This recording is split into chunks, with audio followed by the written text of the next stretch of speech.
In this work, they're looking over the doctrine of justification, and Peter Martyr Vermigli, the Italian reformer, and then John Henry Newman, the 19th century Roman Catholic.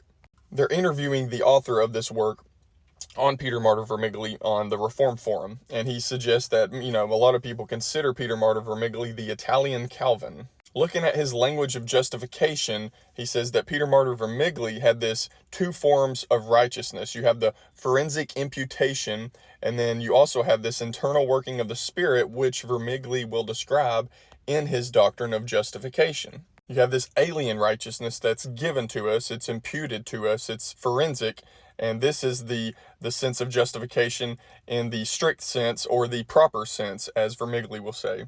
And that alien righteousness imputed to us, that is given to us, is the ground in which we are accepted in Christ.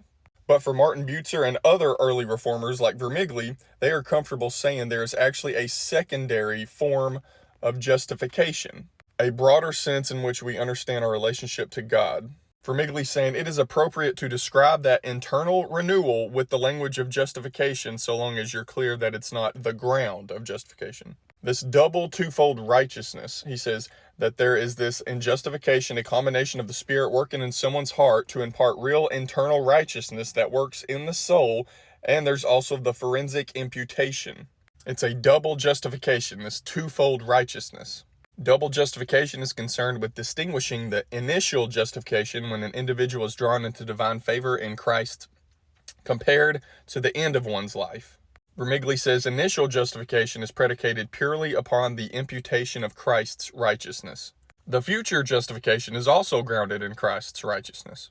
We should expect to see the embodiment of virtue, that is, works which testify to the reality of imputation. And that's the point with regard to twofold righteousness or double justification, is that, in other words, a genuine faith is going to give rise to a life of holiness, and we need to be sure that we hold those two things together.